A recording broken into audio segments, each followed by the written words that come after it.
To welcome everybody to the CSC May meeting, and thanks for taking the time to attend. Especially thank you to everybody who shared photos that we'll be exhibiting this evening. We're streaming to YouTube again, so if you are viewing it on YouTube, which for the Lume Pad or other devices that support that, you should mute the audio on those devices so that you don't have feedback. Because if you want to speak to us, you're going to need to do that through Zoom rather than through YouTube. And the YouTube live stream is delayed by about 20 to 25 seconds. Okay. Wonder where that's coming from. I'm hearing some echo. Okay, welcome everybody.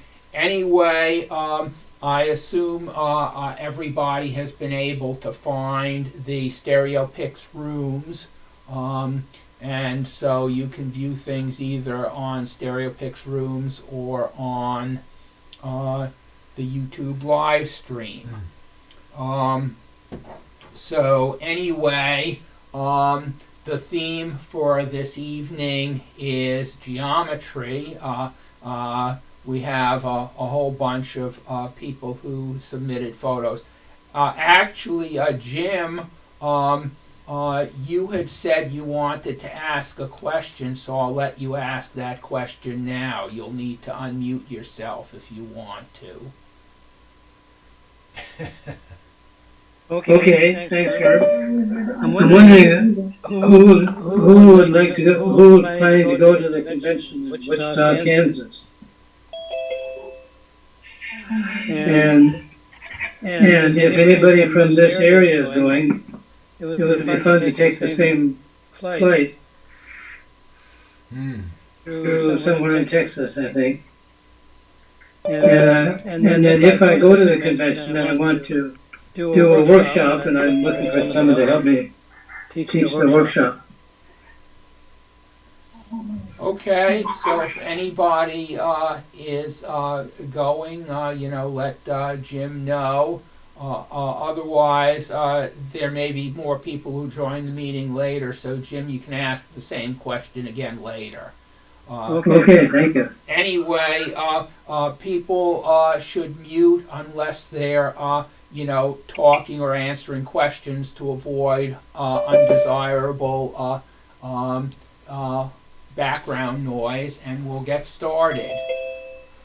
So, anyway, the theme for this evening is geometry. We will also do open projector and show and tell, and we'll show part 3 of Folio 32. Next month we'll start with the Folio 33, which was recently released. David, David's not here, so surprise. Anyway, we'll show David's photos. He might have gotten stuck in traffic. Sometimes happens. Yeah. But geometry. Use a little French curve in his design. Yeah, triangles and things. So these are the bricks at Pioneer Square, which is in downtown Portland. What they did was when they first were building it, which I think was way before 2000. I don't remember the exact year. I think it was probably in the late 80s or early 90s, maybe even the early 80s. They sold bricks in order to help fund the square. And so basically these people, they've been collecting, selling bricks since then. So these people weren't the initial brick, purchasers, but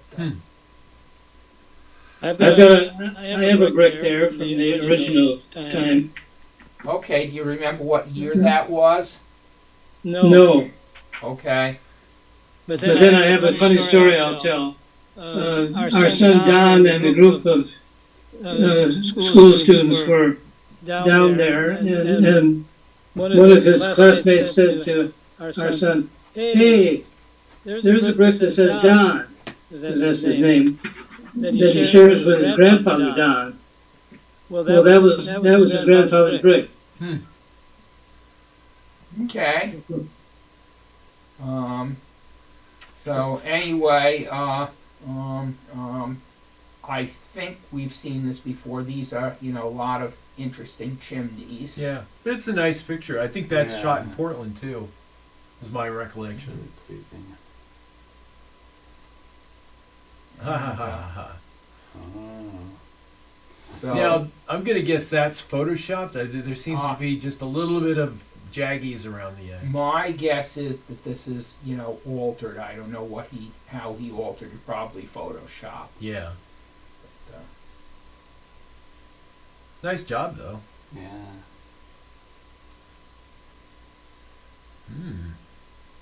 and I think that's a real photo. I think it's in Portland somewhere, but I'm not sure where. Yeah, I've never seen that sculpture.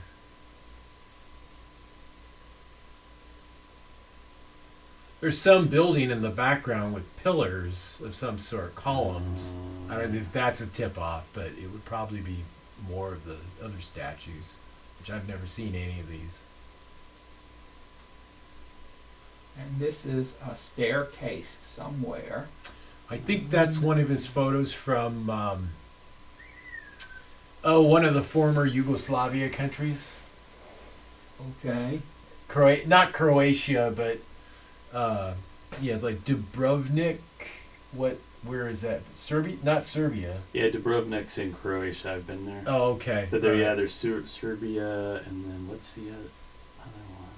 Yeah, I don't remember. There's like 5 of them. Yeah. Right. That's Okay. beautiful.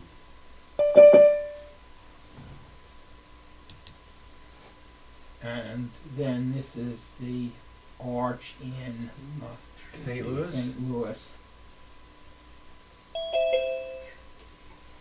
Yeah, and it's a single arch, right? It's a single arch, so he must have tweaked it. Huh? he tweaked it somehow.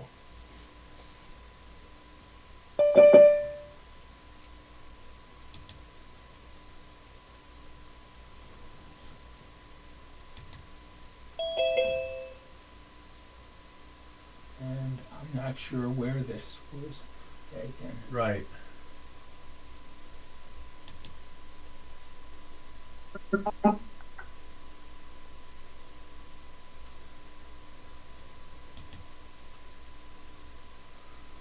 Stonehenge Stonehenge. in yes. Washington State. Mm-hmm. Yeah, if you're from out of the area, this is about 100 miles east of Portland along the Columbia River. And it was actually built, and there's a plaque to that effect. Among other things, it commemorates Klickitat County war dead from World War One, and understand its role as a solar calendar. But it's supposed to be full size. Mm-hmm. It's one of those things you pop into every now and then. It's free to go to. And you can see the river in the background. Yeah. But wait, there's more. Nice ball. Ooh. Close up.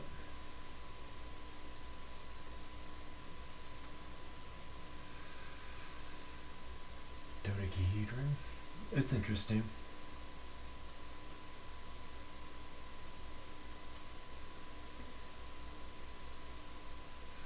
Marbles. Yeah, so I'm not sure if that was photoshopped or if they're glued into position, because they wouldn't stay like that. Right. colors. I bet they're held in. It's a photo of some. It's held into position somehow, secured.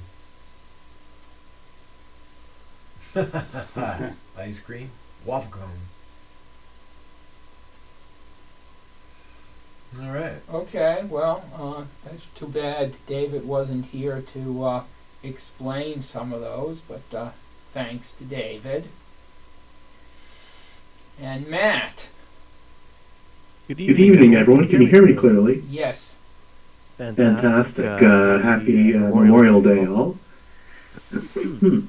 Let's see. The title of this one is Bar Fluxus, which was a bar I used to hang out at. It's not there anymore. And in fact, this alleyway isn't there anymore. I took this a couple years ago, but I thought the cylinders made this a nice geometric subject, particularly that cylindrical ashtray there right in the middle. So is this for like a rain drainage, or is there a I function? think these are actually HVAC vents for ventilation or hot or cold air. Probably retrofitted on to make this basement give it code compliance, and painted just to highlight them. Okay, thank you. This one I took just a couple weeks ago just for this meeting. This is behind Black Star Barbecue, which is a food truck I was visiting, and I thought that the cylinders and the circles and the extruded cubes here made for a good subject, and I like the fact that I got some people in it also there in the background. I always like to have people in my photos for scale or interest. This one I took quite a few years ago. These are tide markers. In fact, I forget the title of this one.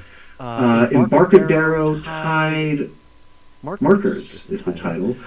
This is along the Embarcadero in San Francisco, and these large cylinders extended below this walkway into the bay and rose or fell with the tide. This is a shot I took with my W3, and I remember I was really happy with it at the time for the exposure also. I like the way the light is reflecting off the western span of the Bay Bridge behind this. Yeah, good photo, thank you.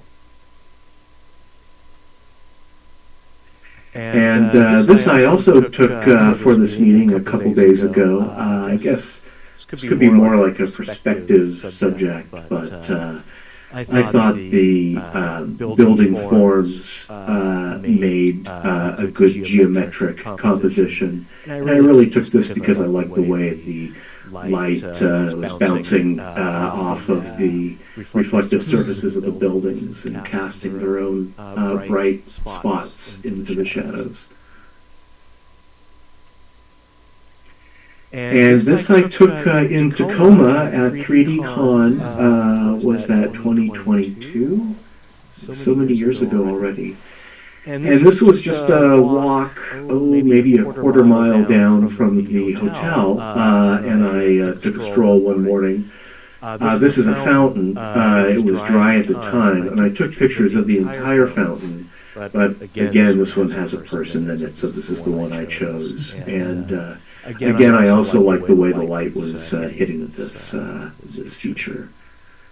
So it's a coincidence because I have a picture of a fountain too, and my fountain is also dry. Oh, right. Well, maybe it says a lot about the time of year it was taken. Okay, and Carl. Yeah. Yeah, this is so I started thinking about the geometry, and I thought about polyhedrons, and this is a icosahedron star. So it's 20 triangles with points, so like 20 pyramids put together.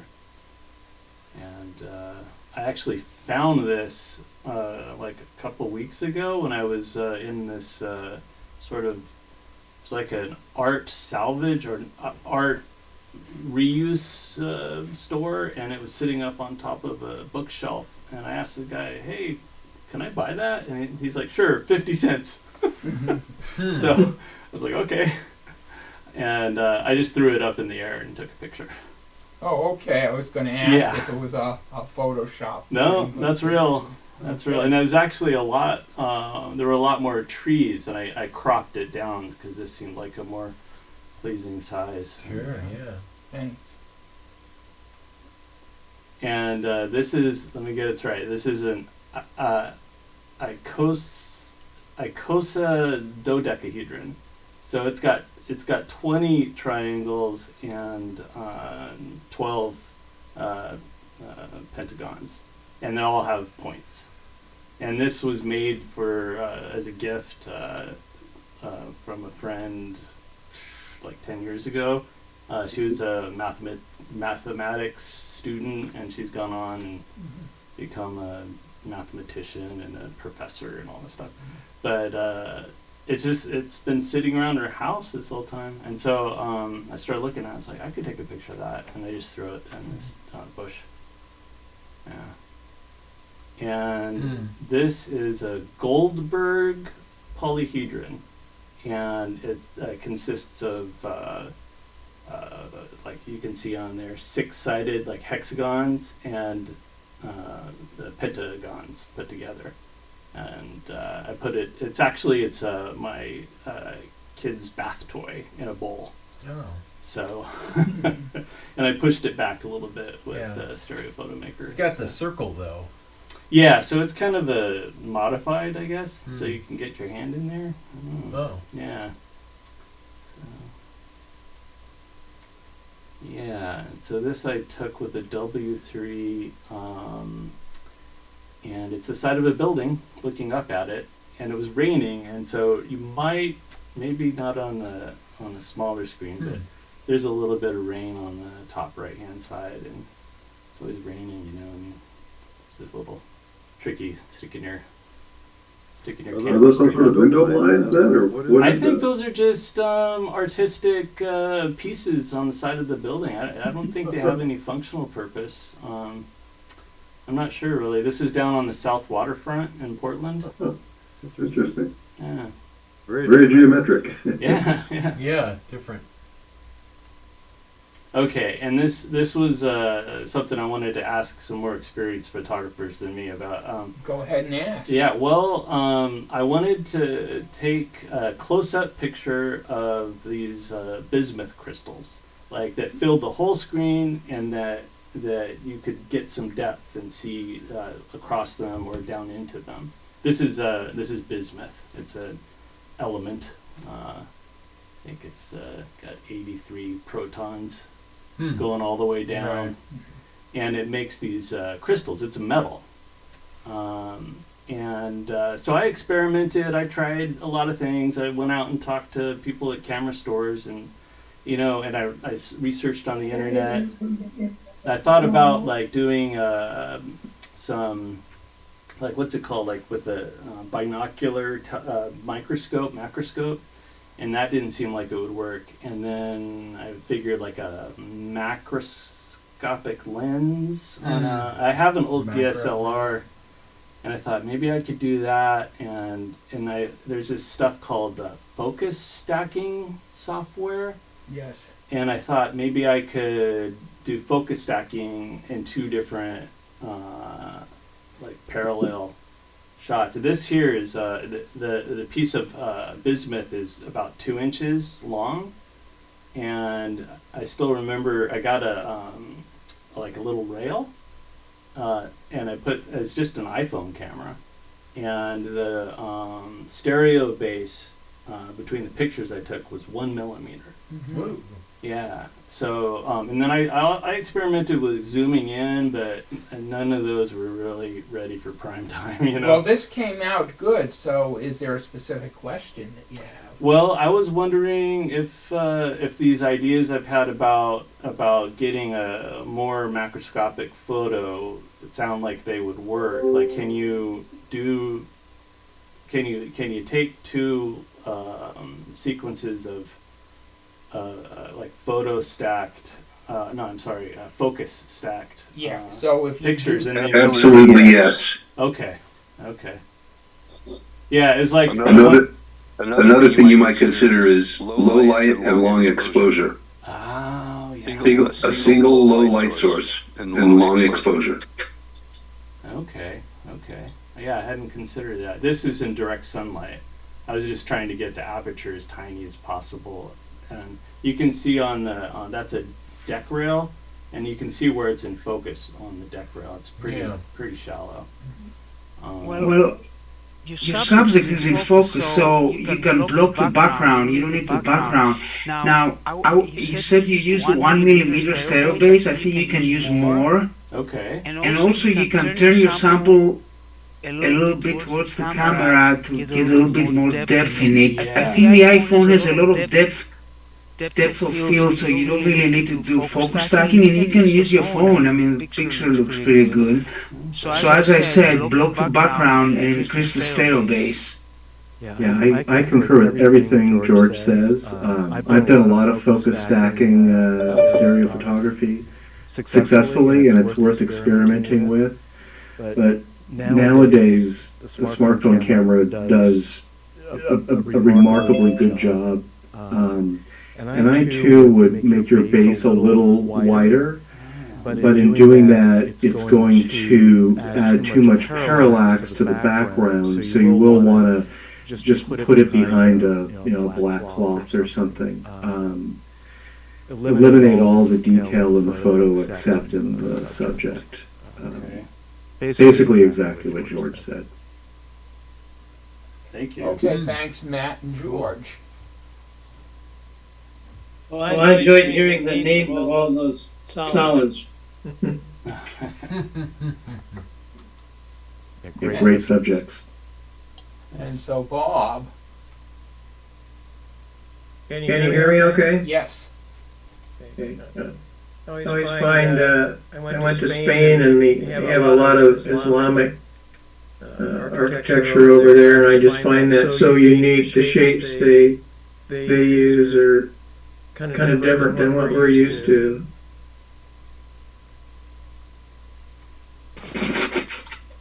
This is just an arch of a doorway.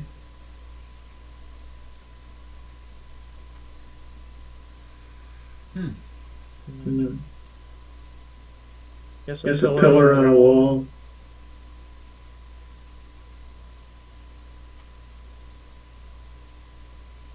Not sure what this is. I think this is a vent of some kind.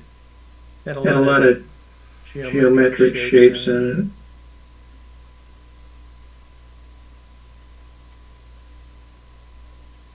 it. This is a ceiling of a room.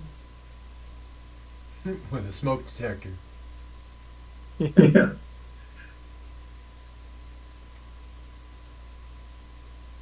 And this is called the Palace of Catalan Music in Barcelona. Quite the one of those places you walk in, your mouth just drops open. Like, wow. So, is that like a skylight? Yeah, it is. Is that looks pretty huge. It is huge. Okay, very impressive. And this is a market. It's got kind of a wave to the roof, and then these, I guess, hexagon patterns. I walked up and I went up in a hotel next to it, and they had kind of an open air place up at the top, so I could look down and take some pictures of it.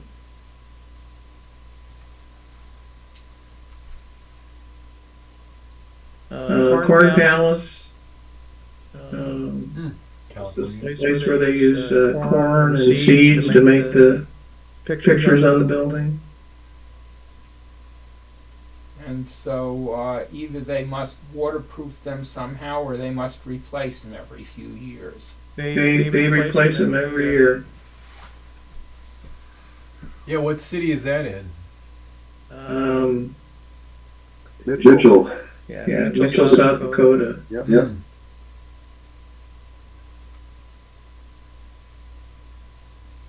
This is just an art installation along Interstate 80. I think it's supposed to look like a teepee. Interesting. Okay. And Dennis. Now, is my mic working okay? Yes, Yep. you're fine. Okay, I like doing special effects images, and this is one of the first ones I attempted. This was actually done on film. I traced out the geometric figures out of Arthur Gerling's stereoscopic drawing book, which is in the background. He did them in anaglyph, and so I did one page for the blue geometric figure and another page for the red. And then when I took the picture, I blocked one lens of my stereo realist and then unblocked that lens, blocked the other one, and switched the pieces of paper while trying not to move my hand at the same time. It's a lot easier these days. Mm-hmm. Yeah, okay, well that worked well. I didn't realize it was done on film, but that's a real achievement to get that on film. Yeah, somebody had to wind the camera. This is a motel, or actually, yeah, a motel at a golf course in the northern part of Michigan's southern peninsula, called Treetops.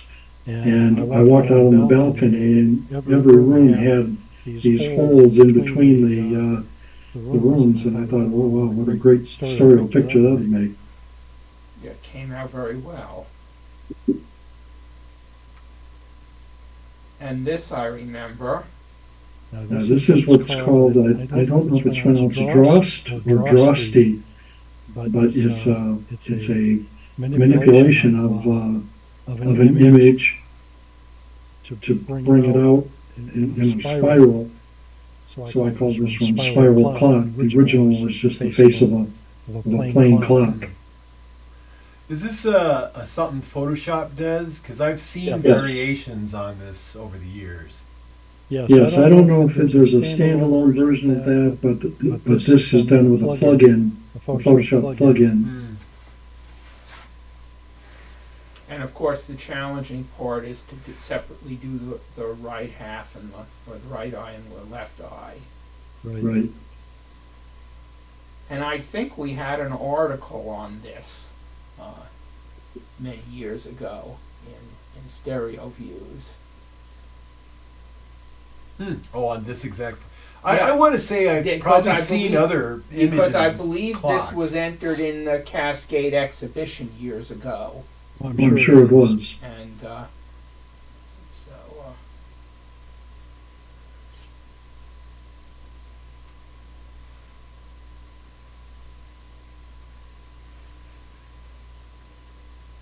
This is a shot that I took in southern Ireland of these kids playing, and my goal with it was to try and get the swing in focus at the top of the swing, and I was fortunate that just at that moment all those kids turned around and looked right at me. So this was one of those split second, just great timing.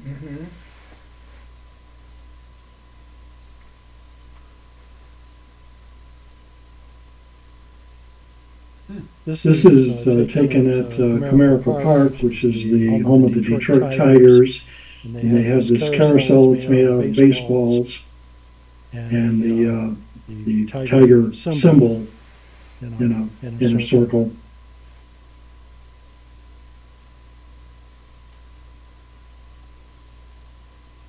This one was taken in Kentucky. My family went down for a vacation to see the Mammoth Caves, and we stayed at this motel, which was all made of teepees.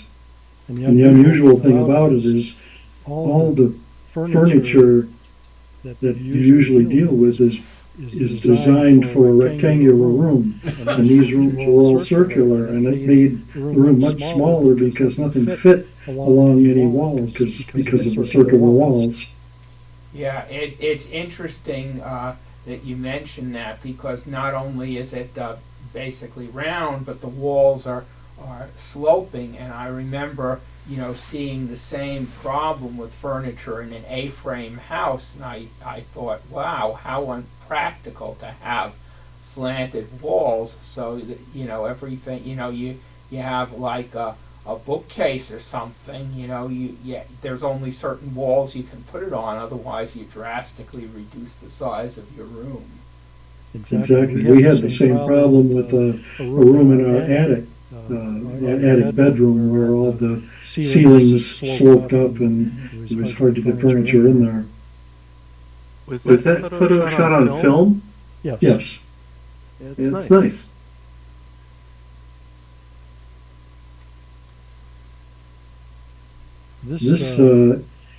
I learned a lot about windmills taking this shot. I didn't realize that whole top portion of the windmill is actually on a big rail, so that you can turn the whole top of the windmill to face the wind. And this huge bar out of the back, the guy comes out of the windmill and he just pushes the bar and moves the top of the windmill around so that it faces the right direction. And then he can lock it into position from inside the mill. This is taken at Greenfield Village in Dearborn, Michigan. There's also one of those rotating windmills at Jamestown in Virginia. I think all the windmills do that. I've seen some that don't use an exterior bar, but they actually rotate from inside the windmill too. You can see Right. The one in Jamestown has this wheel thing just exactly like the one you photographed. Okay. Yeah, this is based on Spanish design rather than the Dutch design has the internal mechanism. Oh, interesting. So now we've all learned a lot about windmills.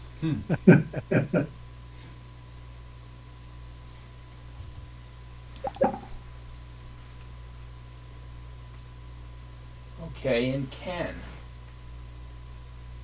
Okay, this is Biosphere 2, which is about 30 miles north of Tucson, Arizona.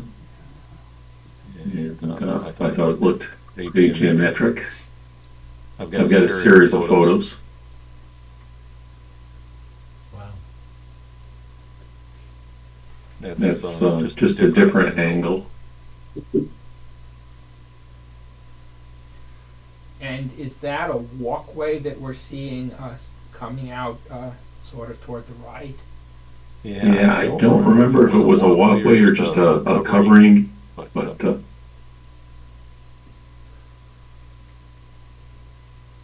My.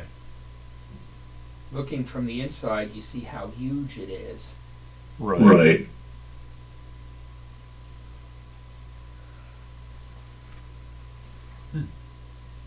Now this is a stained glass dome in the Paris Casino, Las Vegas.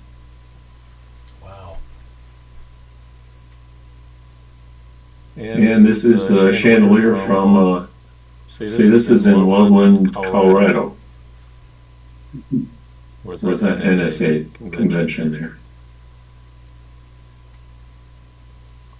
This is from Mendocino, California. It's Mendocino Coast Botanical Garden. It's a soap hollow. Yeah, very interesting. I'd never seen anything like that before. Okay, and Jim.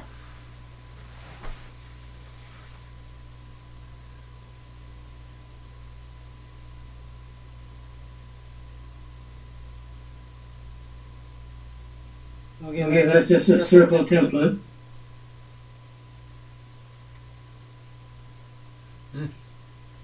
Now these are, I like to think that they're spheres, but they're eggs. That's a lot of eggs. Yeah, I thought so too. And the cook here doesn't have to peel the eggs; they come this way. So apparently there's a machine that peels eggs. Okay, well, I guess there's a machine for almost anything if you need it. Now this one I created with my carbon paper method. I need to do it again a little more carefully to make it look a little better. Yeah, Stereo Photomaker might have aligned some of those points. I don't know if you tried that, but it's a. I mean, Well, somebody else I was did gonna run it through a Stereo Photomaker, but a couple of the lines I hadn't drawn carefully enough. And that is some mountain in Costa Rica.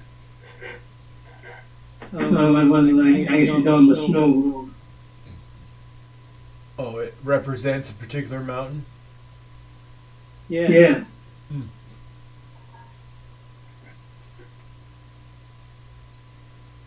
These are in the classroom at Clackamas Community College.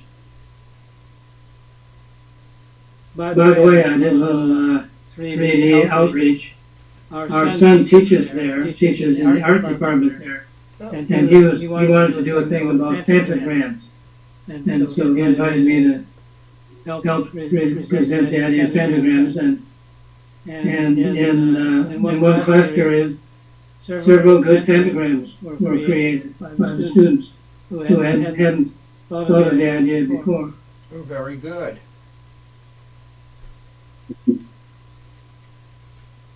Okay, and George.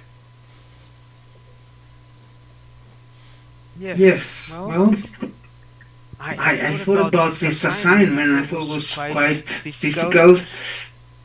And most of the things you see that has some geometrical structure are man-made, like this one. Seems to be an octagon. Next.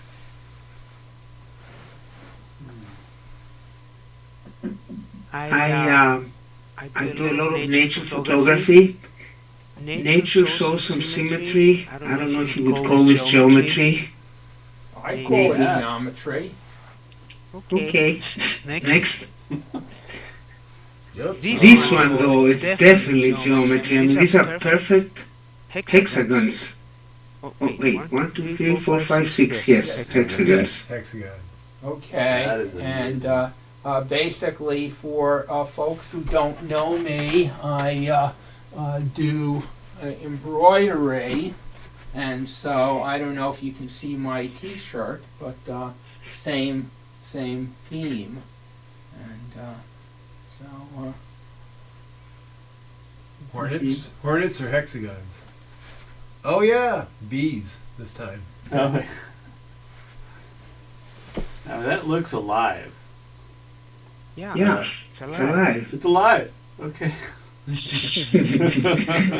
Yes, it was growing on my garage, and I monitored its progress from the very beginning to the very end, lasted through the summer, and I only got stung once. She's saying, I dare you to come closer. Yes. Yeah, you got close in for that. Maybe you could get away with some long lenses a little bit, but No, I was using Panasonic 3D lens, so I had to come really close. But really, these are, I think they're called paper wasps. They're not aggressive. They basically, they won't bother you really. It's rare that they will do anything to you.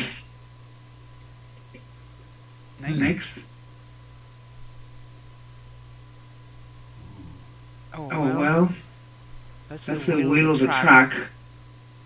You see some geometrical pattern here. Yeah, what is it that's sticking out though? Pardon? What's sticking out? Yeah. I don't know. Either the axle, I guess.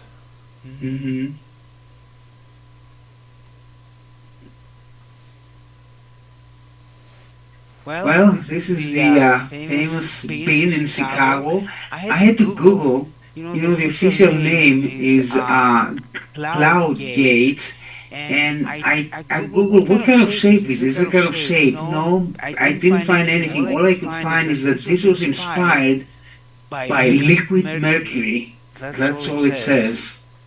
It's a reflective surface inspired by liquid mercury. Yeah, so when And I it looks like a bean, kind of the shape of a bean.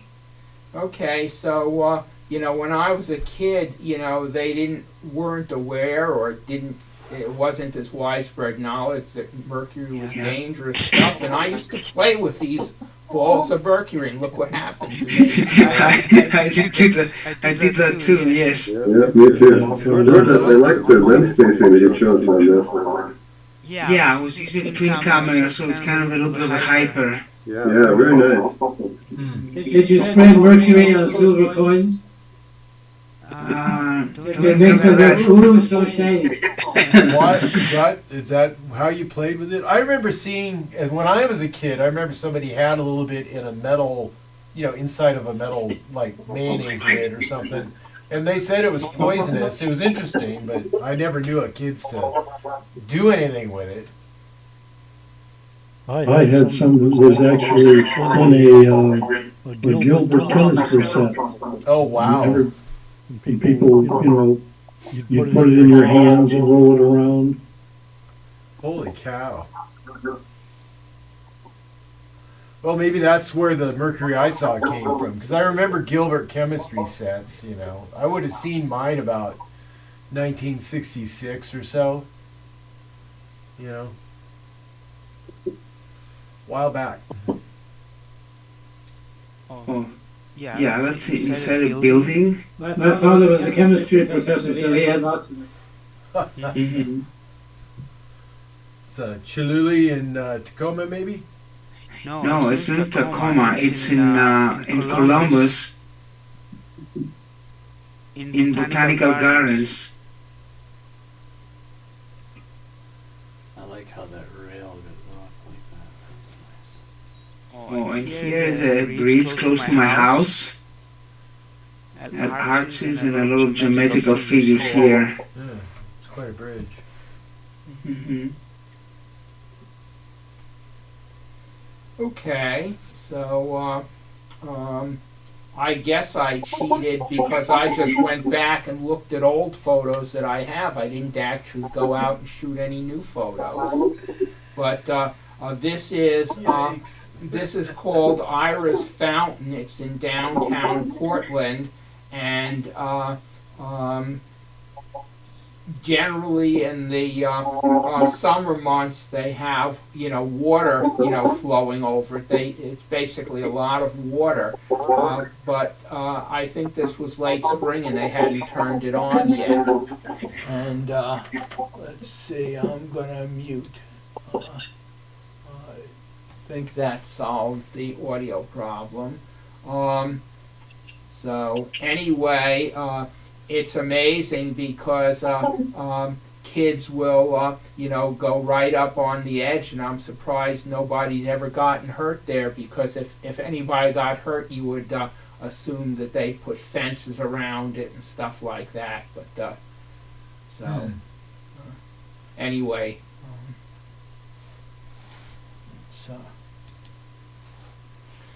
so these are plastic, I guess, spheres that the black thing is like a zipper. They can open it up and you can get in it and then, try and walk around on the, it's floating on water. But of course, it's very unstable. It's very hard for people to walk in it. So most of the people are, fall down and are just on the bottom. But I guess you get a few minutes inside there and then they, open it up and let in a new batch of people.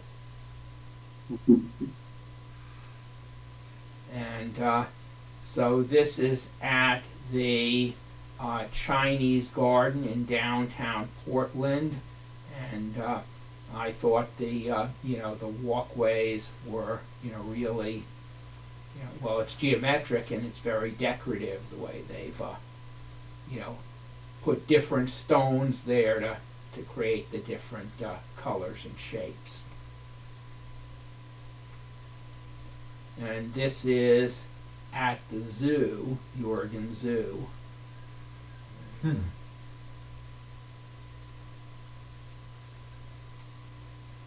this was also at the Oregon Zoo. And I don't even remember where this brick wall was. I just remember I was walking around at the zoo and I thought, oh, that's interesting. I didn't even know I was going to use it for geometry someday. And I have no idea where this is. But interesting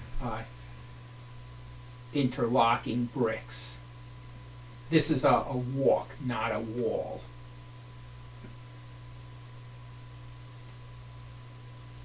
And I also don't remember where this is, but this is like, I think it was like sort of a bridge that you could walk over a gorge or a creek or something and look through the slats. But interesting geometric design.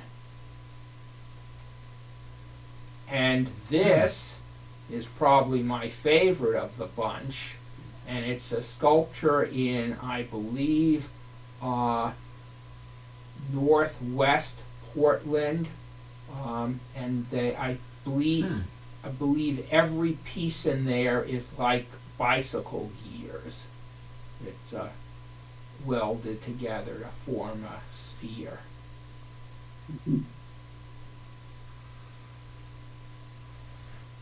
It'd be tricky to get it so nicely spherical. Yeah, somebody spent a lot of time working on that. And Mark. All right. Oh, this is the elevator in Oregon City. Has some interesting geometry to it, I thought. Yeah, so for people who don't know, Oregon City is sort of built on two different levels, and so there's this elevator. It's outdoors that you can basically ride from the lower level to the upper level. Is it an automobile elevator? No, just pedestrian. Oh, okay. I think you can fit bicycles into it, but it's just pedestrian. All right. I tend to like taking close pictures of interesting automotive shapes here, so I've got several details of different cars from car shows that I would stumble into and think, oh, this looks like some good 3D material. So this bin really caught my eye here. There's lots of geometry going on in the front of this pickup truck.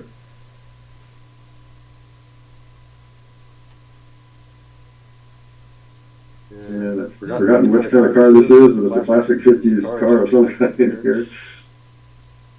Well, the logo seems to imply it's a Chevrolet. Oh yeah, I see that now. Yep. Yeah, I think there's one from the other side, the next shot here too. Yeah. The tail fins. Yeah. Yeah, there's another Chevrolet. Wow. A few of these I was heading over toward the coast and stopped to get something to eat, and here's a community car show going on right next door to the food place, so I had to walk around and take a bunch of pictures there. Just stumbled into it. There's another Chevrolet. A little heavy on the Chevrolets, I guess, here. And this is some sort of a roadster or hot rod that they has this mirror image or mirror finish surface right behind the engine, between the engine and the place where you would sit. So it looks like two engines in the picture there, but it's actually like a mirror reflecting the one engine back at you there. And the next shot's just from straight on, again showing the reflections there. Somebody really spent some time polishing that up to make it look like a mirror. And I guess they don't drive it much or it wouldn't stay like a mirror. No, probably they probably brought it in a trailer, maybe. I'm not sure. Yeah, I spent some time several years back shooting some nighttime exposure at this big shell station that had a kind of a. It was raised, and so you could walk around lower than the surface of the pavement there. And I thought, oh, this is good angles for some hyperstereo looking up at the big awning there. So there's a few shots coming up from different angles of the geometry at the big gas station here. One of the workers there came over and asked what I was doing, but when I explained it, he didn't seem too worried, so he let me go on there.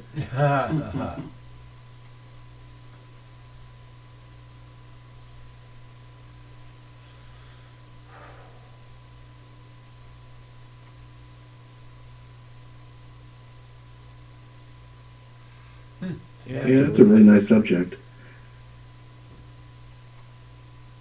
Oh, and Trans-Siberian Orchestra, I gotta throw one of those in here. There's lots of geometry and all the laser beams going here.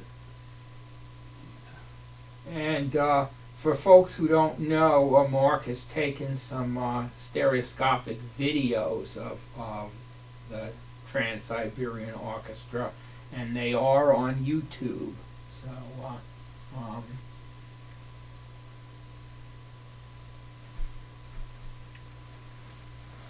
and David's not here, so we'll see what his open projector is.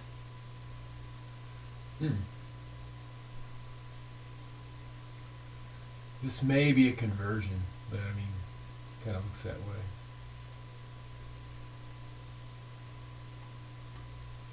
way. Oh, that's interesting.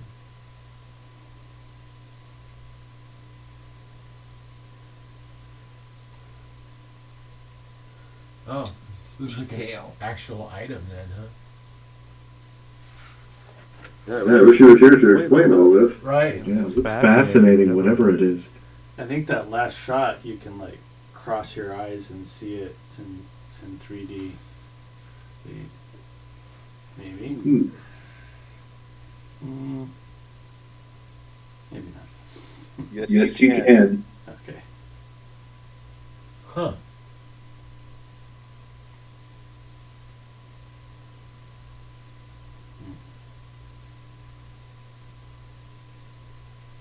This looks like it could be a workshop. You know, we'll have to ask him next month to explain it. Maybe he can submit the same ones for next month. So, Matt. Yes, okay. This is a conversion that I wanted to share. I'm sharing with everyone I can. Naturally, I did not take this photo. This is from an obituary that ran in the New York Times on March 11th. The subject is Richard Truly, who was a NASA astronaut and administrator. And when I saw this, I thought it would be a great subject for conversion. And I ran it through LeiaPix. This would be back in March. And it really struggled with the scroll. It just sort of merged into the wall there. So I set it aside. And the GGSS had a conversion workshop, so I thought I'll pick this up, and now that I have some techniques, see if I can fix it. Well, a lot has happened in those couple months. LeiaPix is now Immersify. They got a new name. And they have a new conversion AI. It's also just generally a better website. And I ran this same photo through it again, and I'm very impressed with the results. There are some errors, but it really nailed the main subject. So I wanted to share this just to point out that this conversion technology is really evolving rapidly. 2 months ago, it couldn't convert this, and now it can. And I encourage everyone to check this web app out. LeiaPix. I think it's LeiaPix.com. that still works. It'll get you to the website.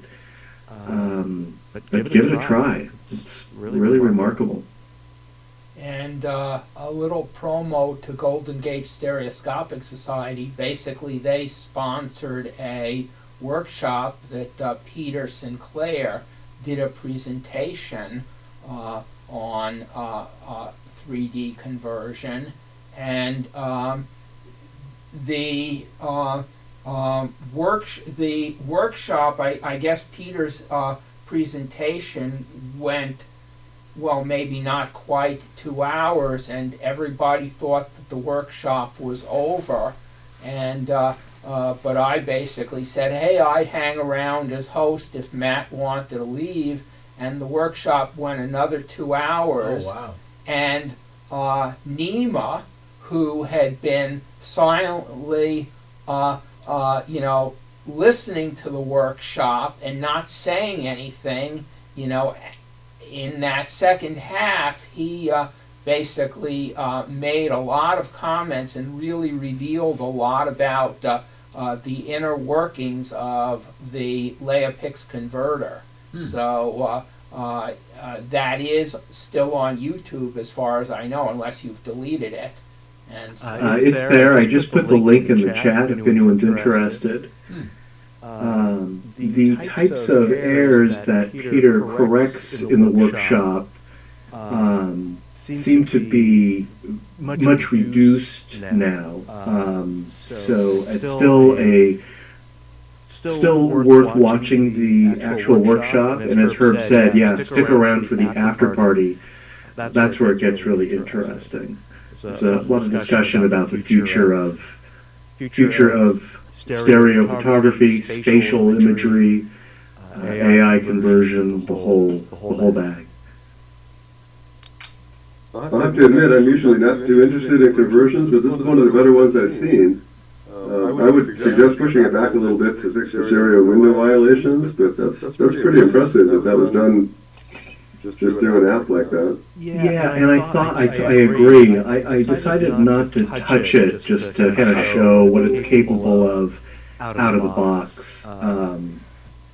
The real error that I see, there's kind of these microwave oven things behind the astronaut, and one of them just sort of merges into the wall. You can tell it's just angled and there's more space. Easily corrected, but vastly better than what it was doing just a few months ago. Can you imagine how much paper they used on the space shuttle in the 80s? I mean, it seems absurd not having a laptop or a screen, but hey, good for them. They made it work. Where can we find that conversion workshop?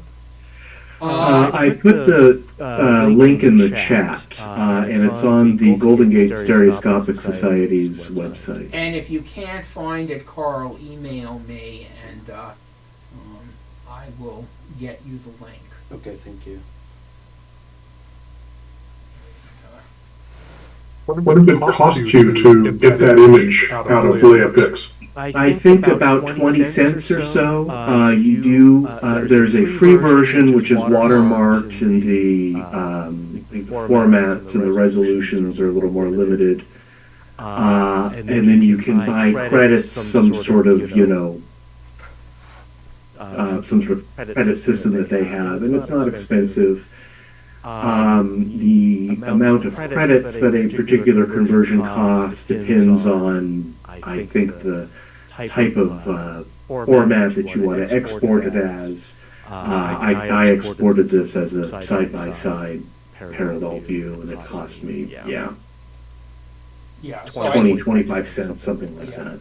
So I believe that if you want to export it as a depth map, that is slightly more credits than if you export it as a side-by-side.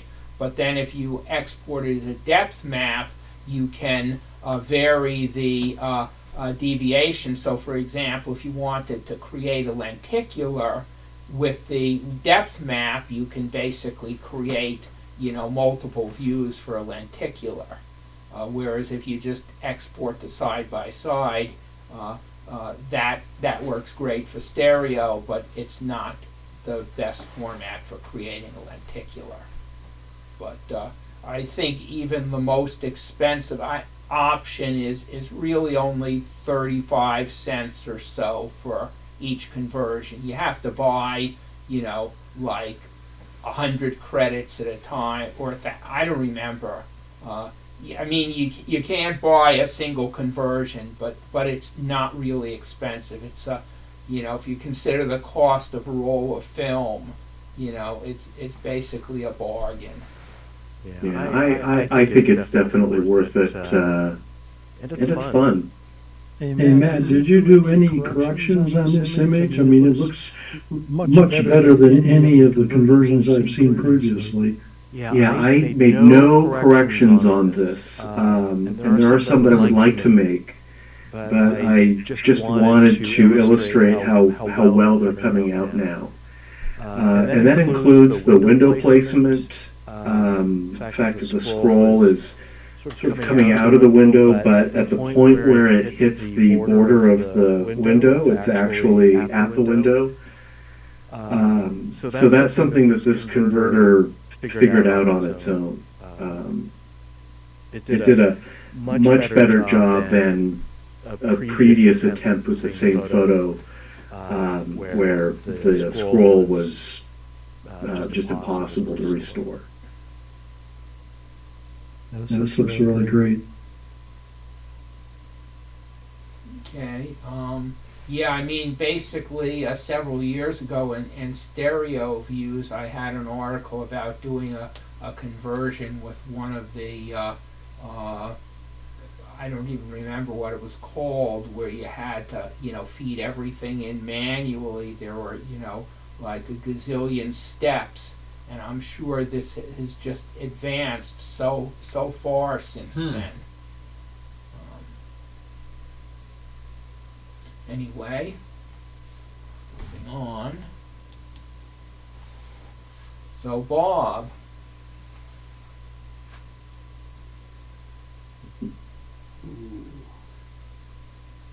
you're muted, Bob.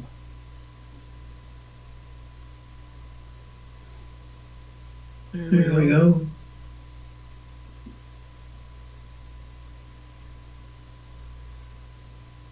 So what do we got there, Bob? Bear with me, I'm trying to get back to it here. Oh. Okay, a couple artists, someplace in Europe,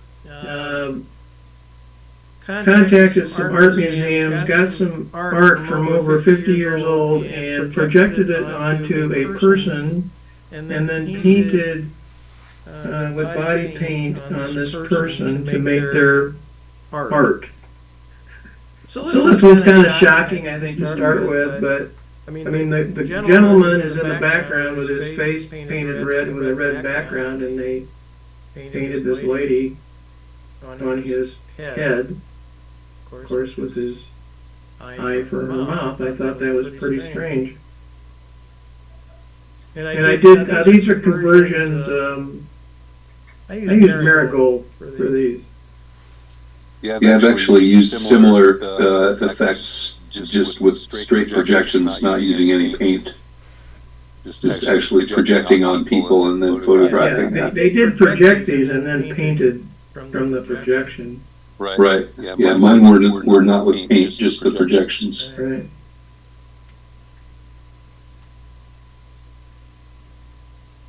Same guy, kind of a Chinese motif. These are also projections? No, they project the painting onto the guy and then they paint over the projection, so it's body paint on him. Jeez. Takes him like 8 hours to paint him. Yeah. And he has to stay still the whole 8 hours.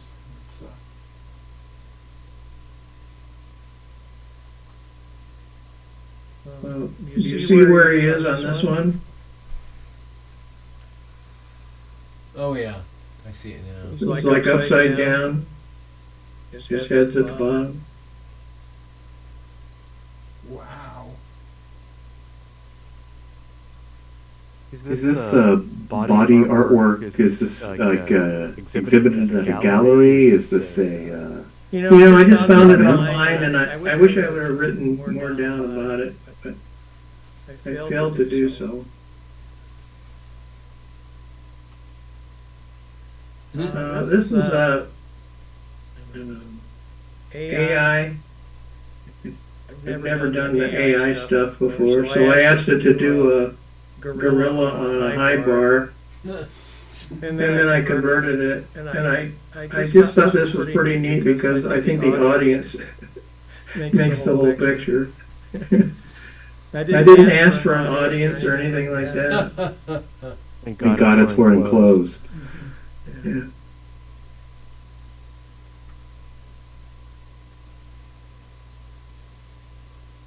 And this is my second AI one. I asked for robots in a classroom learning their ABCs.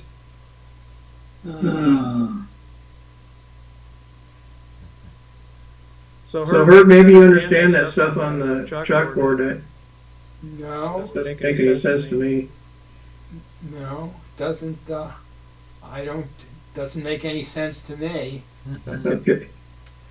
Maybe you can feed the letters and stuff into ChatGPT and say, what does this mean?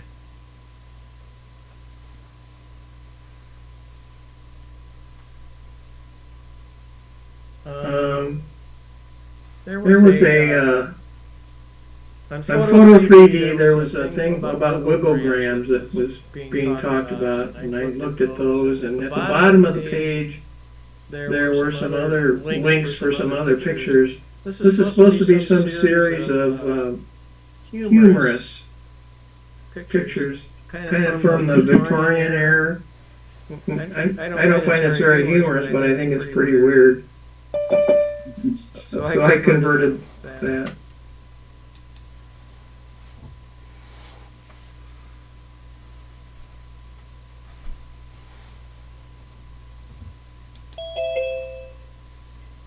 And this was also, the main thing they had was trick photography from the Victorian era. So I grabbed some of those and converted them. Interesting. Yeah. And David has joined us, so when we get done with the meeting, we'll have some questions for you, David. I'm really sorry. I was working on two pocket watches and I got so busy I forgot, and that's terrible. Yeah, the pocket watches are supposed to remind you what time it is. Otherwise, what's their point? Yeah. Well, I'm sorry.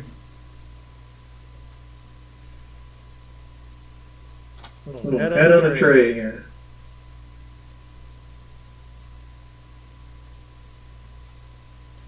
Okay, and then Jim has some.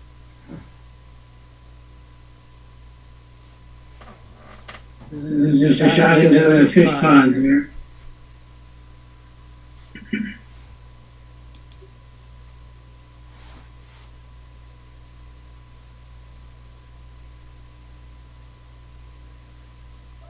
You might recognize this book, Gary Rothstein's Yes. Phantogram book.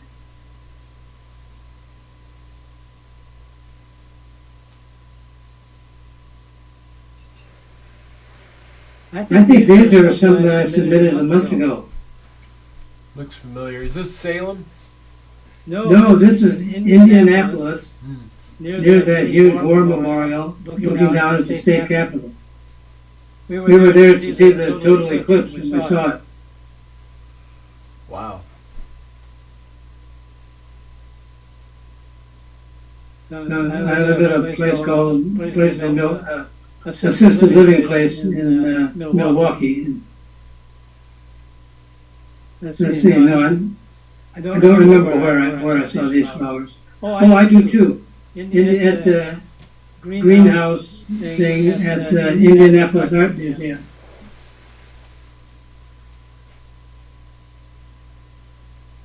This is back to the pond, the place where we live. Okay, and Randy has some.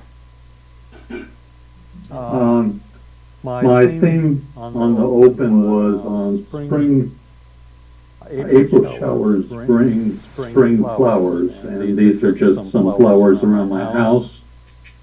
I wasn't able to do hiking this year, but these are some rhododendron, which we have in front of our house. This looks like it's pseudo. Would be my guess, and then this next one too. Yeah. Yeah, these are all cha-chas. Okay, so when you take a cha-cha, do you have a standard order that you take them? Do you always take the left first and then the right, or the right first and then the left, or do you?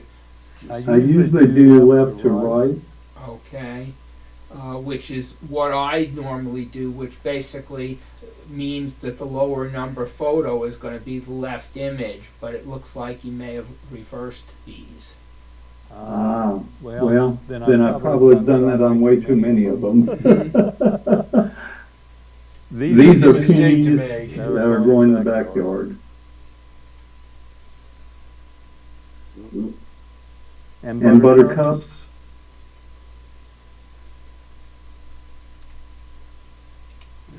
That's nice. That's a very nice one.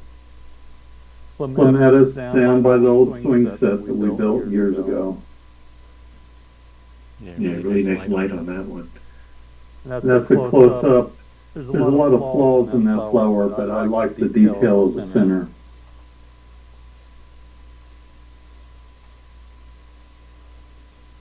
And that's at our front mailbox, different set of clematis with a dark lily.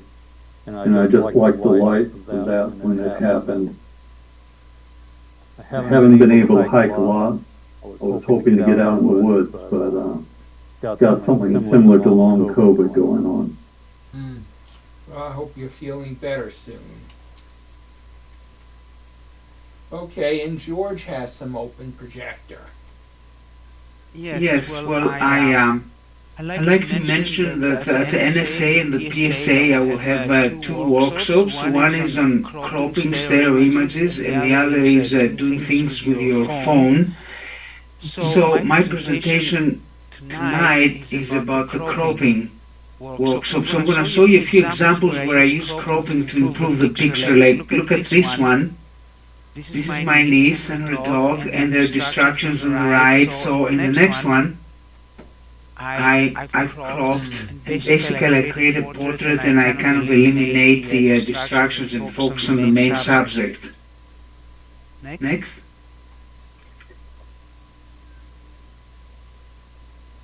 You can use cropping to change the aspect ratio. This is the original picture, and the next one is the cropped one, where I kind of, again, focus on the subject, and if these are going to be projected or shown on a 3D TV, the aspect ratio matches the TV, so it's a better presentation. Next. An interesting effect is if you crop, you can change the stereoscopic deviation or the amount of depth. In this case, those fireworks, they don't have a lot of depth. But because the near and far objects are in the picture, when I crop and enlarge, next one, I increase the depth too. Very interesting, yes. Mm-hmm. Next.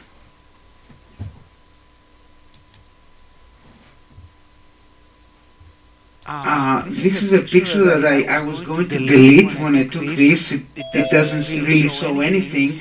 And then I do something I call extreme cropping. In Stereo Photo Maker, if you press the J key, it blows up the picture to fix the resolution of the screen.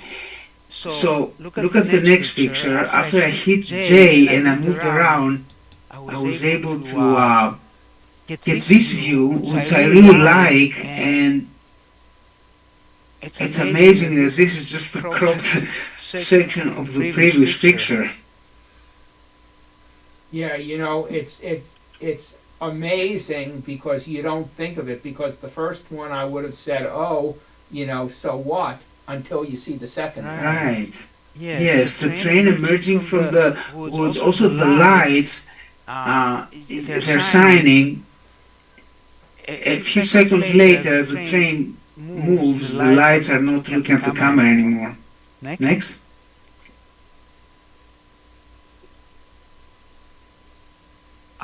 This one is the cropped version, and let me show you the next one where it came from. It's really interesting. This is in Nashville. I was out there taking pictures, so I took this one. Again, look at this, and then as I blew it up, I looked around, I said, wow, you know, that's an interesting group of people. And the detail. I mean, the faces are very interesting, and if you compete, this fits a lot of categories. If you have assignments, music, human interest. Next.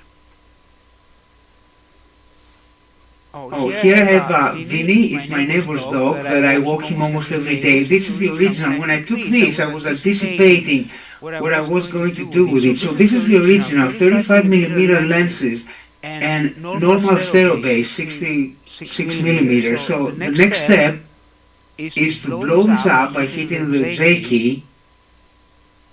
And I started, okay, that's nice, but there's a lot of distraction right and left. Next. Then I crop it to focus on Vinny, and the last step is to kind of sharpen it, because when you blow things up, they might be a little bit soft. And here's the final result. I think out of something, out of just an ordinary picture with a standard camera, I've taken a nice portrait of this dog. Now, when I blow it up like this is the equivalent of using a long focal length lens, but this camera has a fixed 35mm lens. By blowing up, you can take a portrait, something that normally you would use a longer focal length lens. So that's it. I have a lot more examples and effects of cropping and how would you use it in my What software would you use to sharpen it? Well, basically, I think I bought the Topaz Photo AI, but any sharpening, I don't think it's really critical.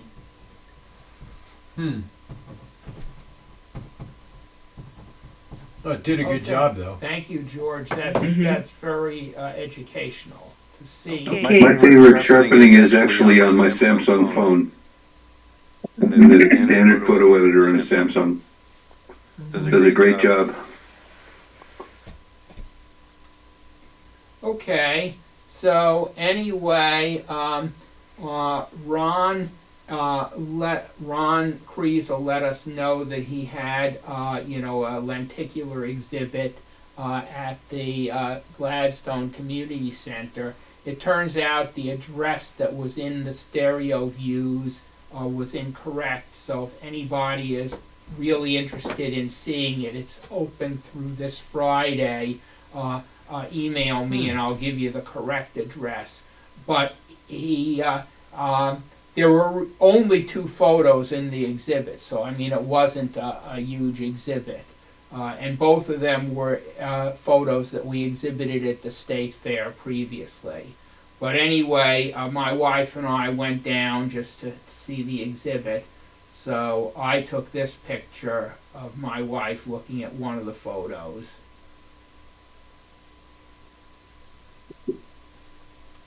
And then my wife took this picture of me looking at the other photo.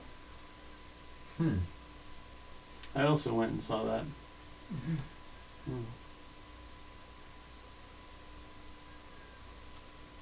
Okay, and so now what I'm going to do is I'm going to show part 3 of the ISU code folio.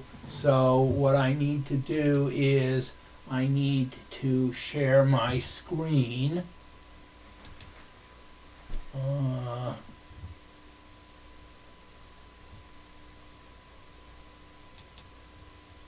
And I need to also share the sound.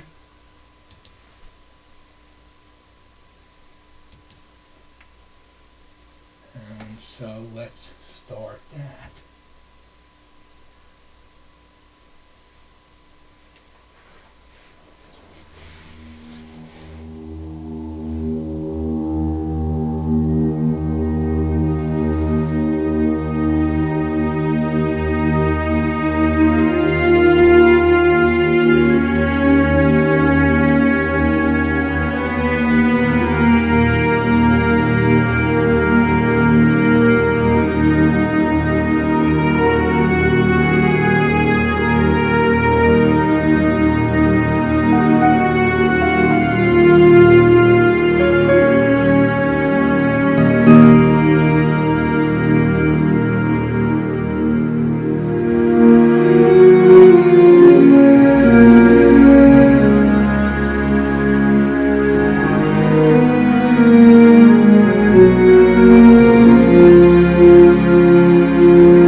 person, and we'll also show part 1 of the folio 33. We will, the theme is creativity, and we'll show part 2 of the folio 33. And so anyway, since David is now here, we can go back and look at David's images, and so I'll give him the opportunity to talk about his theme and open projector. So let's go back to Now he's first up. okay, so You'll have to tell me what you're looking at, because I don't know how to quickly get to see the images. okay, so this is just your title slide, and your first images are the bricks in Pioneer Square. Yeah, when I started out on geometry, anything that looked square or geometric, I did it. So there's the bricks in Pioneer Square. And I don't know what they cost to get your name on one. And this is your 3 chimneys. Yeah, that was, square things, and that was a club outing we had in someplace in northeast or southeast Portland. I don't know where it was. And this is you looking at a spherical reflective globe. Yeah, that was me holding it. That's totally artificial, because I can't hold a ball that big anyway. That was just a AR, or altered reality. Okay, and so it was just the 2 images that you put together? No, there's about 8 images, because it took 4 or 5 images of the room to be warped so that it looked like it was on the ball. Okay. And then there was the ball. I was actually holding a plastic pumpkin from Halloween, and then there's just me. Okay. And then this is some sculpture that looks like a sphere with some pieces cut away and some buildings. Yeah, that's in New York, Washington D.C. And I thought that was there's a sphere all cut up. Okay. And then this is a staircase with the red railings. That's in Ljubljana, in the east. Anyway, I thought that was geometric when I was first looking at things. It's always fun on a staircase picture like that to reverse your glasses and have it come out at you. Yeah, that is a spiral. Staircase goes up 3 stories. Okay, and this is red things are just holding it up. And this is the St. Louis Arch, and it looks like you put 2 of them in there. Oh yeah, I had to fix that one. St. Louis, yeah. And this is looking through some sort of cutout in some brick. Oh, that's in China. That's where they had the opium wars many years ago, and the attacking soldier would be outside of that hole, and the defending soldier would be in that little keyhole, so he could poke out, shoot, and hide. Poke out, shoot, and hide. Okay. But it was square. And this is the Stonehenge. Oh yeah, that Mario. Yeah. I like the one in England a lot better. This is too rigorous, but there's some geometry. But wait, there's more. And this is just a ball. I finally just said, well, I'm going to go real geometry. There's a real sphere. And the next one is a real cube dice, of course. Mm-hmm. And I can't remember what the next one is. The glass and brass.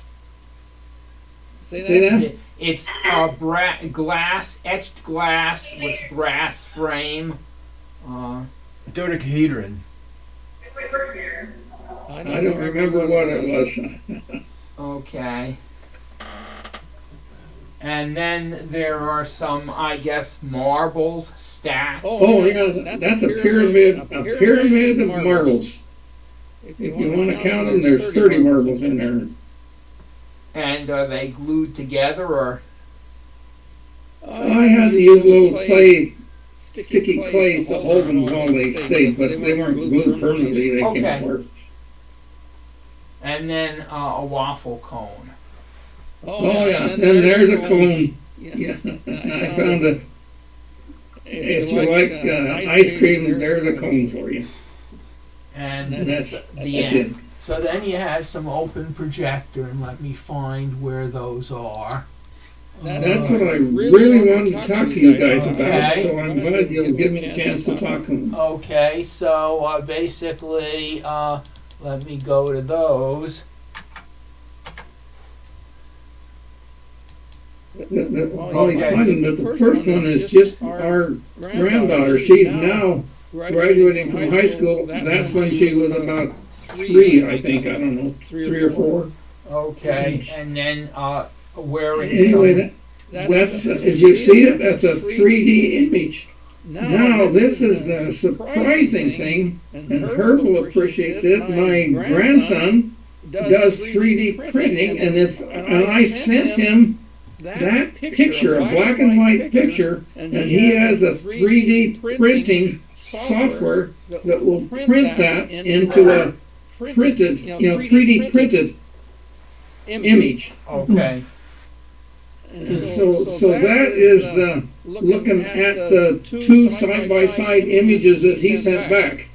Okay. And to be a little more detailed, here's the picture. As you can see, the 3D, the 3D printing, the depth. The dark things are tall and attenuate the light, and the bright things are really thin, only 1 or 2 layers of 3D printing. Okay. And anyway, the next one shows the 3D printing a little bit in more detail. You can see how the dark things are really tall and the where it's white is really thin. Yeah, okay. And then there's something that is basically very little contrast. Is that just looking straight down at it? No, the other ones show you that the back of the thing has nothing on it. Okay. That's just the back of the 3D printed slide. Okay. Anyway, I got one open. I was going to bring it and show it to everybody that was there, but I'll bring it next time. Okay. And so, anyway, thank you, David. And so, let me go to the last slide.